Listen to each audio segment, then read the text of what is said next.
Abrokyire, Awareɛ. Love is pain. I don't wanna love again. Tell me, where did I go wrong? Bro, but the nyoma bi koswa nyame anim no krani. Uye menua. And I'm maka ne mpre bebrebe se me ne umienu ne wa ha. Tinya bonti su ni asem na meka ho. De a wo asem na meka. De a me masem so na obede. Obeka. Hwe. Ekwan oba no de wonam so no. Osori anopa. Me hu ewo wanim. Awia. Me hu ewo wanim. Enwumre. Me hu bibia wo wanim se bro. O tete o ha dodo. Na ye no ane se na ame. Se oba me makwa akobo busia. E de abagana. Mabe warew e de wabagana Abrokyire.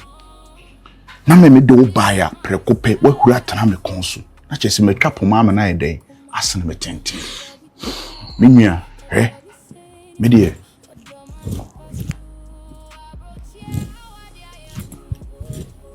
me akra me ti maka kyerɛ ne sɛ Adjei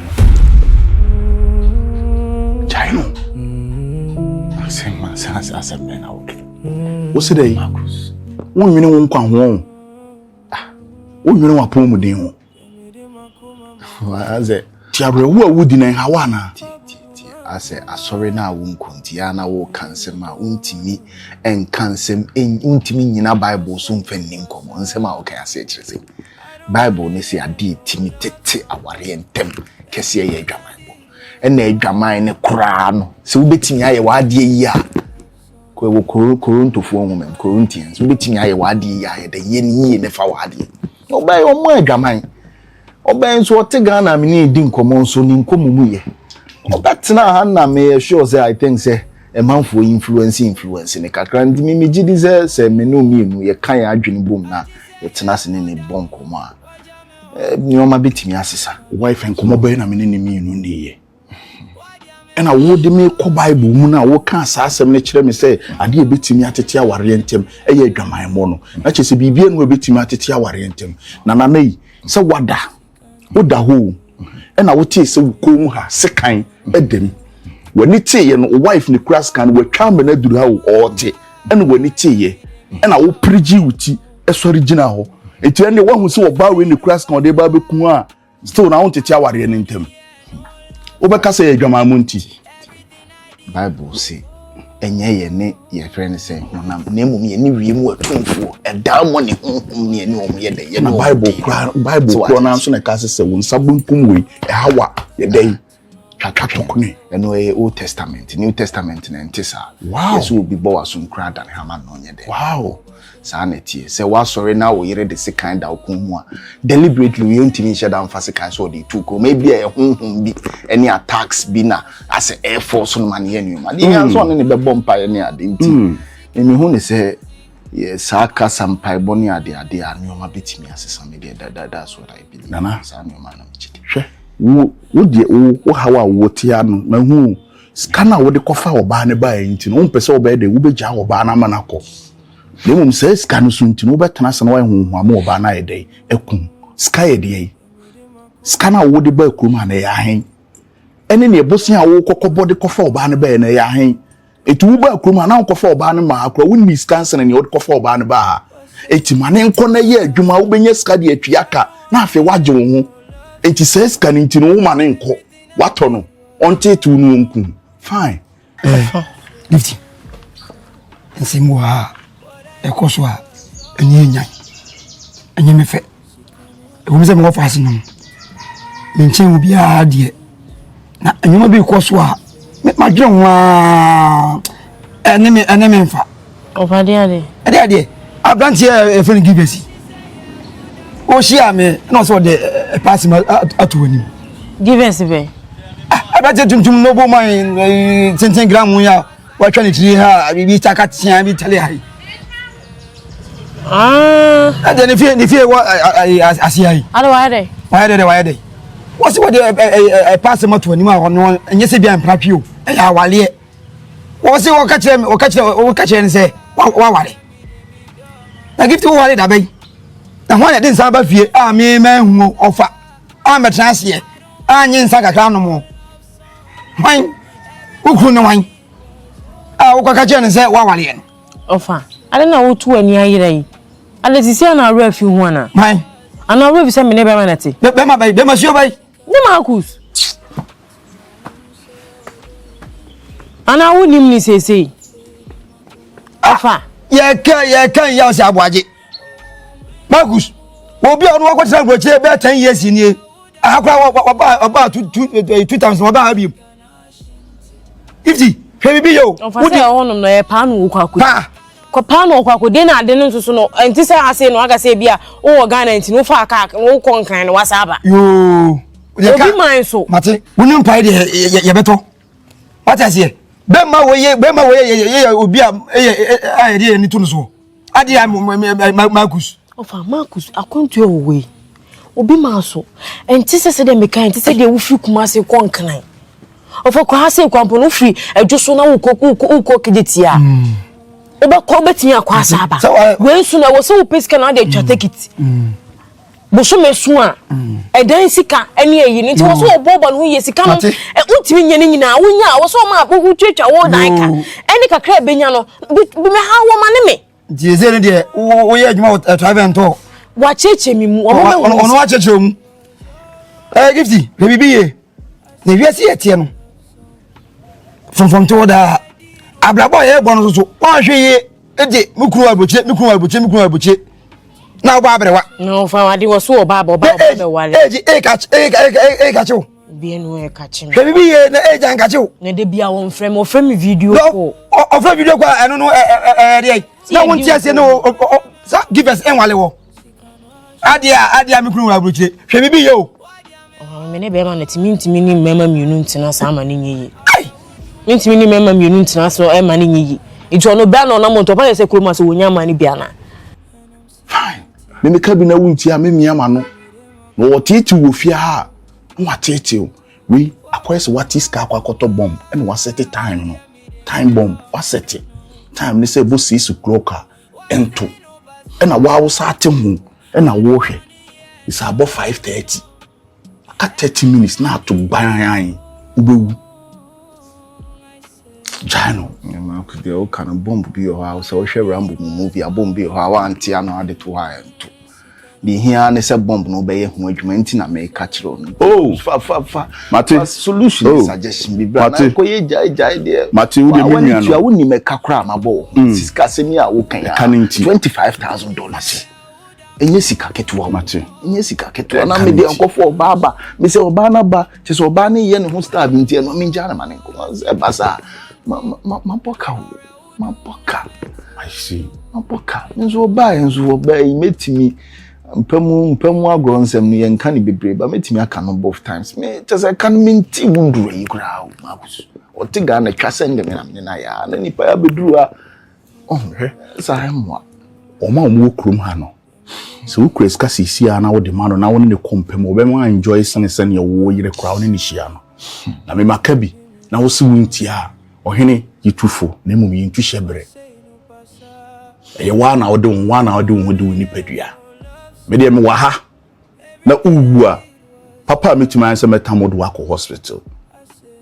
ye ko na doctor ntima anye wo nkwa anya me no mienu na beko nkwa na wo ko fine bro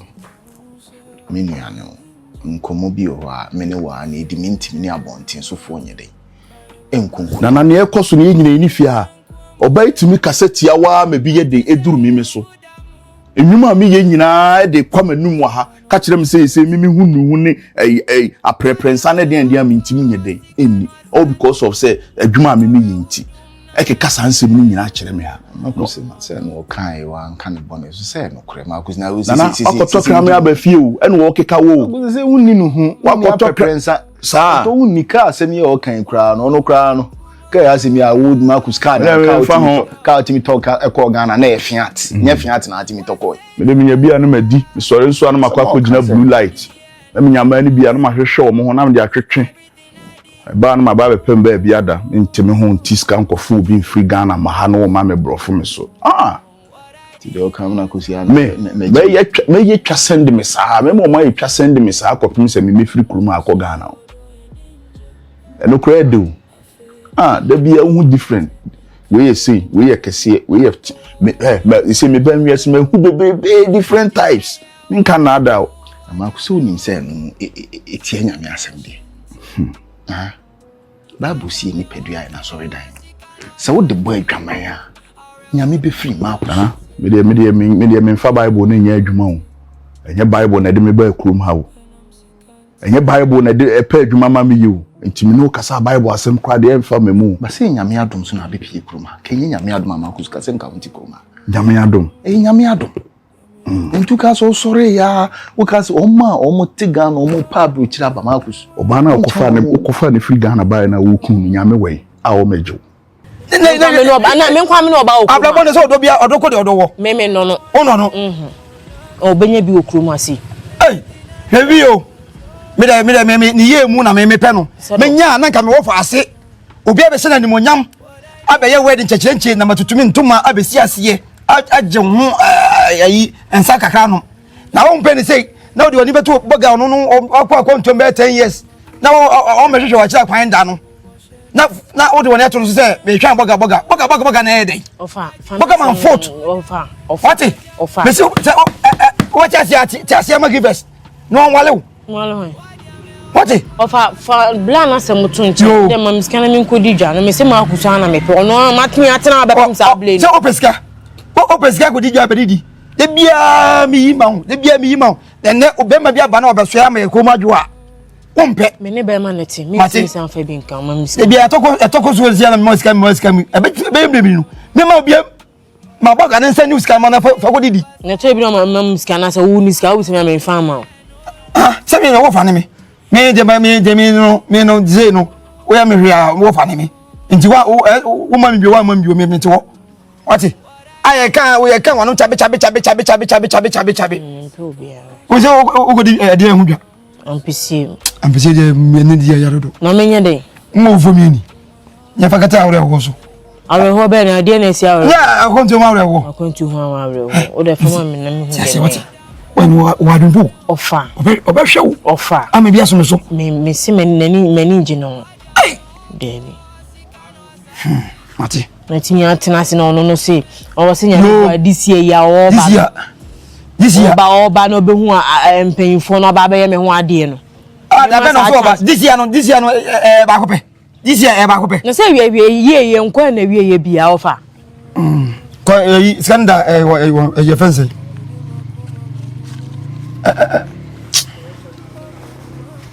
Nkwade adu kwa mi yi kra do jeza u be wo na za wo vu no maybe I saw some move wo fu mi ni nkati eni adua we na pese ka ko popo give person ko popo hoy unim wo nkwan de de unim ade yo ya tete wo ate nambe to padua ni evenze mi ze mi padua ni fish salmon na jawari ate tu de ko wona ntu akutu kama edwa bagaba fajwa bagaba ye kashi ya na nkura ba ye pa de papa mamu pompe sadi am obaga arewudum na metiewu and I'm odonti and I'm sick and give me them akuma manono babu makuma dia mi de mi do manono Ramakus Obaima minim kwaso wo ho me shoho no na me rest kakra okay na be ko night ana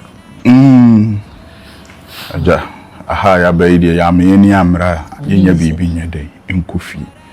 na wankwa adwuma and me off na aja ato ne abobo ni adwendwen kakra de asagro me dwen currency so me akra na me no wo nkomo nti wedi nyame kra na am wankwa adwuma me ba beto he na I hope sem koma me no ba be di no eye me no mienu nyina ye yiem se anko ya ma wa na wo de ache me de ma adwen na me ba be kire se ebia obeji atum no ebeboa wo na aboa me oyema nya nkomoboni bia won say ufri Ghana ba yi miame ni mnioma ekoso ne ade oye obe ye den kwa obihia be ma ye den ewo abrabom na adwuma wo ye no nso so no se ne be ye nneoma be koso totin na nneoma ene botaye wo wani so a opese wo ye no abamu ntemama wo no enu nti ena ha wo no uhia be ma na adwene mu da ho be ma owa abadaye be ma odwene wo ba ho na wasomu etima mwaye ne wo ye den wo ye ni sanse wo be ye bibia eye be ma papa bi na wo so ye den wo so wasenema ye den eduru top oba ma no kreni nyina ne se manager.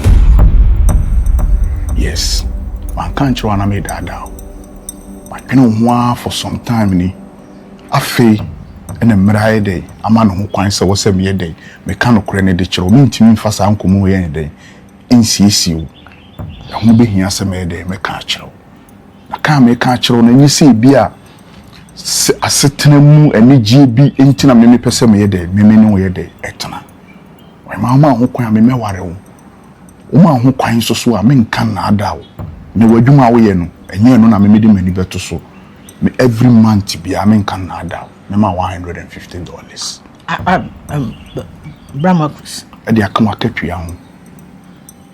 o na me kan tem into bills untua bills untua rent untua bibia men san di dwa megu fie ha ohima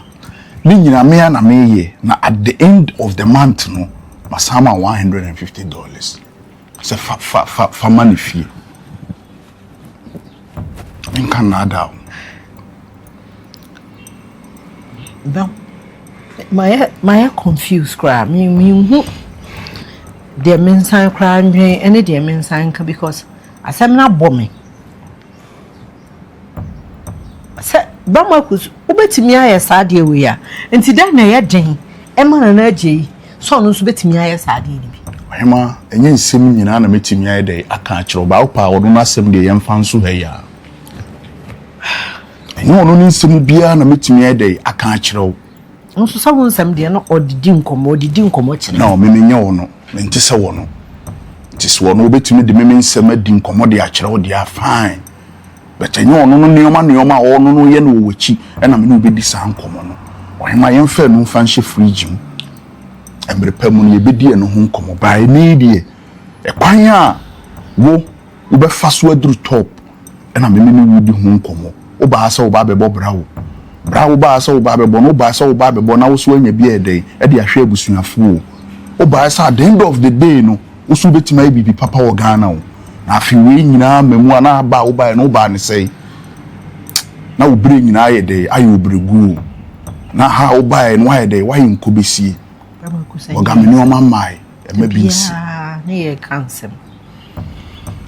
Brahmakus de you know $150 untua rent unye bibia me na me di dwae dey a good fridge me dwe ho de ma me break akra na me fa nwe ho mate why we di ni yim why bacho ti me de me peni me hwese ne ye wote a wo ha e wa Abrokyire ha no enwoma bi se ya na nipa bebre na mu afi obi hunu wakunu ho Abrokyire me so me ntena o masade ne ma mesi me nua Ghana ni ni wo me medwene wo ho enti me mahu se wona mo hawo bi mu se na wo se me boa na me ye de me yiw frim na me yiw afrim so na me de wa bata me ho na me nu nyina ye de ye bom ko wate dwene ye ye wa wo ye be ma no mo hawo oni adwempa na nkono ni nua ba ene obi akwa ne free Ghana de na ba Abrokyire wo be ka kire ne se ono no nya adwuma mfa ntwetwa be ma se ni edi enti ne ka aware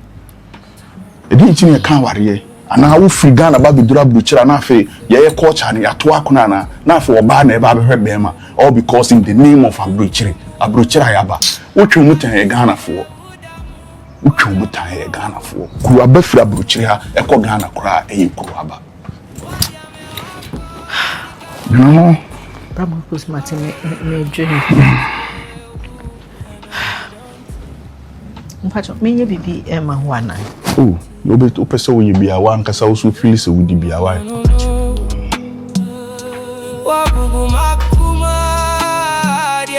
hello ba boko de Oh, na are na ya mo yesa me ba foforo mu no na me hwe adwuma ne kunu ye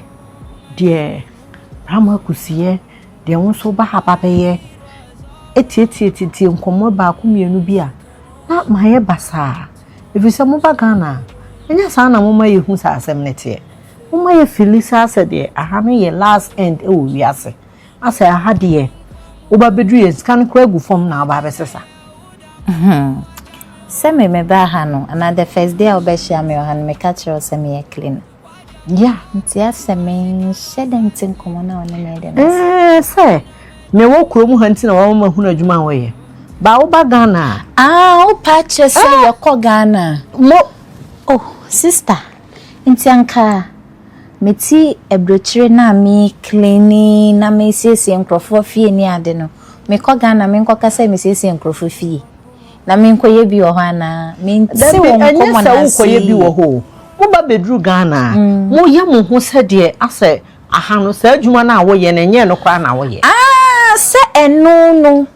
you see obi ti Ghana na se okokrini obi fie a sika obenya no enye enu bi na me nya wa ha. That's the difference. Yes. No hard work pays and ni baby asa ebi ayen Africa no entisa obeye dwumadin so baby ogina na ogina ba Abrokyire oba na wonua wenesi obeye dwumadin a obenye ska na se ukọ ukrom na ukoka se edwuma se na me ye wa ha me hwa abrewa me hwa akokra me yes ya hwan na be respect you ba wo brand wanye ska no e de asende wom no mo de aye de omo beye ati ase mu ye bi mo di trache he ache anya hwe me bomba eso bia se wo ba wo ye adwuma be ai me ye we yo choba afo bi mi na me clean omo nche ko clean choba enti wo free fia wo ka se wo clean choba wa ha anya se meka sabat aya mo ba fia kukuku ni dooso wo ba fia na wo kra no me suma wo anye senti no me mouse ka me nyo se na na mo hantan no wo soro dodo life ni te say wo safa wa ha no wa kofie no akwaji wani wa rest se ne wo sum obi wa ha no wo kofie na obi akwakosum simple like that ai o de emfa no she me gina hazisi ya me nyai me ni apartment bi emu tete se ne wo ti apartment no me da obi container ni busumi me nkasi busumi kra na otwi bi oji miska nti me ka bom busumi na matu ama container ni no me da container ni ya jumiska every week bi awoje ai but unim say me ti hei masidan be ye tu ofie wow e wo Ghana enti no se ma nyame ni anya we na se me si o ba Abrokyire pe lozria sister enti me ye rohana me bra me kofia no makwa rest ya no se ho na do bai me aunt na ade na free ni ho asame na me pese me kan nka njiro bi ade ndo bi o klase woni mo bia sister me auntie o ne chumla anga bi ni kunu a ona nete eneja ye ba ye bibia boko me take care of the house me auntie wa kola kitu e bi nti me de no ane adwuma me ye me hwa kola no akwa adwuma afedi e bedru ba bia me auntie kwa adwuma omura ne shifts eto de bia okọ night eto de bia okọ day nti no ada ne kunu no wo fia ono no eni ho no papa ise di so to me tonga nka no se me wanto peso ne me da nya me auntie kunu ai ena me hwe ya na me tu free fie ho na wo fie ho no na wo auntie kunu no ono ne tua bills na ono want no ho chetua ase water bills electricity ne san ne dan ne ka no eno de se ne kunu no na etua ne kunu no nko ana na etua ne se me baaye no no onu na etua odo me auntie ye adwuma but wo baby ono taking the responsibility but efie bills ne de me auntie kunu no ono ano nko ana etua ono a nkola no na eto de bia omo face ne ba ne ade ana me auntie na atua bi aboa no but ono ntua bills Sophie okay What you cook your man? Why? Oh, I never be no one enough to see me. Yes, sure. Yeah. But I'm coming here today. Me das. To the cook your man. It's a sin. Oh, if you are one, I hear you, Hannah. There be oh. Hey, me here Juma of 5 different houses. Hey, 2 3 hours baby. Me quite if you be almost 4 times a week. Yeah, let's go. And me dikan aye me no dada. E ha ka ho 3. Me free ha me call last one. Me kwa ko pe baby arrest kakra me konya yi bi. Bia bit na ho ne hihya bia. E me dia jujujuju me kom kakra. Na dia wo dia se fie me no wa Ghana. Sister. Na dent ni en na ma wo yi. Nti nkakra sa wo abai na won susu mo se wo kunu ne kunu na eti ba nye adwuma bia ananya sika bia wo benya na wo de bema wo kunu te say joint account ne ade na ya yibi tunchen na wo de ye ne ama won chen wate wo de kokoye wo sadia wo pese obi a hu se wo ba wo clean obi fie yi wo ba koga na kwakoda kitchen bia yo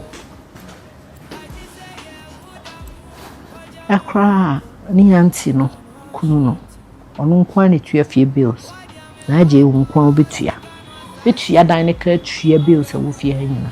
bi enso ana o ye udware anopa enwale anwumere and I'm sick and tired. Give me the makuma manono. Wabugu makuma. Give me the mano.